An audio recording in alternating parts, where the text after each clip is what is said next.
Kabar buruk, Timnas Indonesia besutan Sintayong dipastikan batal mengikuti Piala AFF U23 2022 yang akan berlangsung di Kamboja pada 14-26 Februari mendatang. Pembatalan terkait keikutsertaan Timnas Indonesia dalam pergelaran Piala AFF U23 2022 diketahui berdasarkan pengumuman dari laman resmi PSSI. Pengumuman tersebut sekaligus mengubur harapan publik sepak bola tanah air yang memiliki ekspektasi tinggi terhadap Timnas Indonesia U23. PSSI menjelaskan bahwa keputusan membatalkan keikutsertaan Timnas Indonesia pada Piala AFF U23 didapat setelah melalui beberapa proses dan peristiwa. Pertama, persiapan minim. Sintayong mengatakan bahwa persiapan Timnas Indonesia menjelang Piala AFF U23 jauh dari ideal. Timnas U23 nyaris tidak pernah berlatih lengkap dengan 29 pemain yang dipanggil karena beberapa dari mereka terpaksa kembali ke klub masing-masing demi menutup kekurangan pemain akibat COVID-19. Kami dalam kondisi paling buruk sejak saya menangani tim ini, Timnas U23, kata Sintayong. Kedua, 7 pemain positif COVID-19, 3 cedera.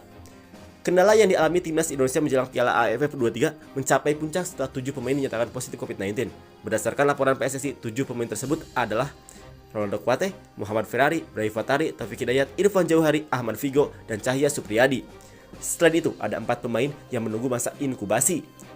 Mereka adalah Dewangga, Genta, Kanu, dan Marcelino Ferdinand.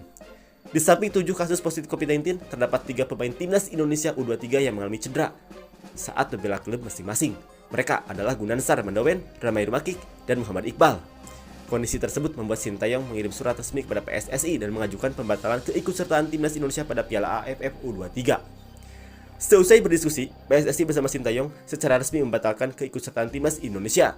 PSSI menjelaskan keputusan ini juga diambil setelah mendapat hasil PCR terhadap seluruh pemain dan ofisial Timnas Indonesia. Selanjutnya PSSI pun meminta maaf.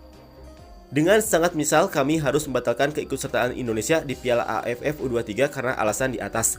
Kami meminta maaf kepada semua pihak karena situasi ini di luar kendali kami. Saat ini kami fokus untuk penyembuhan pemain yang terkena COVID-19 dan yang mengalami cedera, ujar Yunus Nusi.